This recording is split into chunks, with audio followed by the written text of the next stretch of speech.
Assalamu alaikum. Урматтуу мусулмандар, урматтуу достор. Бүгүнкү сөзүбүз салам айтуу жөнүндө болот. Мусулман киши ассаламу алейкум деп саламдаш керек. Алик алган киши ва алейкум ассалам деп жооп бериш керек.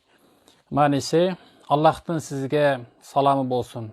Саламы деген тынчтыгы, саламаттыгы болсун деген сөз. Анан уккан адам дагы ва алейкум ассалам, сизге дагы Аллахтан саламаттыгы болсун деген сөз.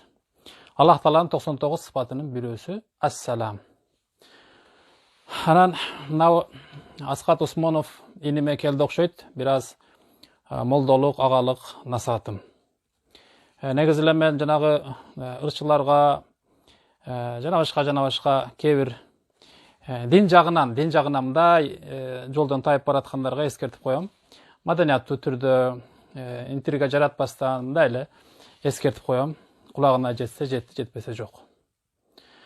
Асхат Осмонов иним, сен аябай патриот, кыргыз үчүн күйгөн, жакшы жигитсиң. Мен жеке пикирим ошондой. Аны сен жакын каралыкта көрсөтө алдың. Бирок бүгүн кече кыскасы бир пост жазбысың. Посттун мааниси, эмне кылган ишиң, эмнелер менен байланышканың мага кызыктырбайт.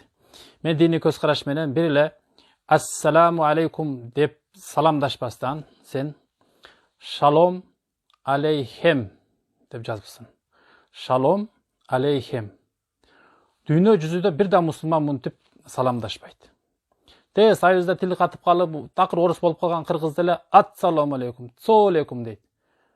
Керек болсо теги Орусиянын, Монголиянын президенттери келсе, биздин аскердин жанына туруп, салам аскер деп, салам деген сөзгө тили келет бардык кыргыздын.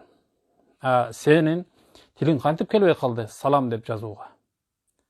Ушуга мен түшүнбөй калдым. Шалом алейхем. Мынтип саламдашпайт да эч кайсы мусулман. Мунун мааниси бөлөк жака кетиши мүмкүн. Аллахтын атын жазганда негизи эле чиновник сен эмес, мэр эмес. Жогорку чиновниктер деле, алымдар деле, жөнөкөй адамдар деле бир диний маселеге келгенде аяр мамиле кылгыла, ыйык мамиле кылгыла.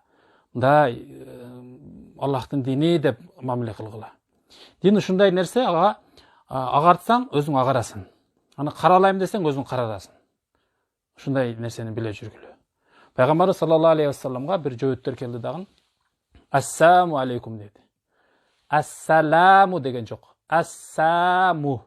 Лам деген сөздү алып салды ортодон. Ассаму деди. Бул деген өлүм, каргыш, жаман деген сөз. Пайгамбарыбыз ва алейкум деп койду. Силерге дагы ошондой деди. Айша энебиз айтты, сиз укпадыңыз алар эмне деген деди. Уктум деди. Ассаму деп айтты. Мен алейкум деп койдум. Силерге эмнени кааласаңар ошо деп койдум. Эгер ассаламу дегенде пайгамбарыбыздан ва алейкум ассалам демек. Алар ассаму өлүм сизге деди. Пайгамбарыбыз ассалам деп да айткан жок, ассаму деп да айткан жок, унчукпай эле ва алейкум деп койду. Мага эмнени кааласаң ошону кайтардым деп койду. Ошондой таризде болуп кетпесин бул сөзүңүз. Эскертип коюу бизден. Эми мэрияда иштейт экенсиз.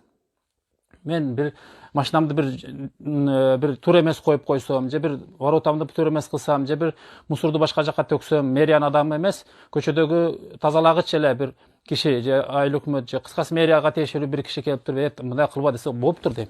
Ката кылыптырмын, макул дейм. Себеби мен аны билбейм, анын закон мыйзам кандай экен. Баш ийем агачы. Доктурга барып туруп эле могу дарыларды алып атам десе, бул дары сизге жаман, туура келбейт деп доктур кеңеш айтса, ошондой, кандай жакшы деп андан кеңеш алам. Аны менен биларман болуп, жок, муну гана сайышың керек. Могу жүрөгүмдү монтуп гана сен операция кылышың керек деп доктур менен талашпайм мен.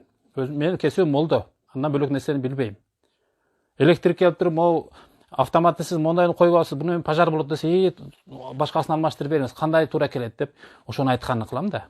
Ошондой эле молдолор менен мындай молдолор акыл насаат айтканда ошону угуңуз. Мындан кийин ассаламу алейкум деп салам берип жүрүңүз, эркек киши болгондон кийин. Макулбу? Ушул нерсе. Мен сизге эч кандай бир жаман нерсе каалабайм, каршылашпайм. Ар бир постто, ар бир баянда, макалада мен диний көз назар менен карайм. Кайсы жерде кандай катачылыгы бар, ошону мен түздөп коюшка гана милдеттүү. Анын маңызы, саясатта эмне болуп атат, кимдер менен мамиле кылып атасыңар, шаарга кимдер келип кетип атат, ал силердин ишиңер. Диний жактан. Мына ассаламу алейкум деген башта саламдашууң сенин диний жөрөлгө бул. ошол жерде ката туура эместигин мен сизге айтып койдум. Ассаламу алейкум ва рахматуллахи ва баракатух. Бар болуңуз.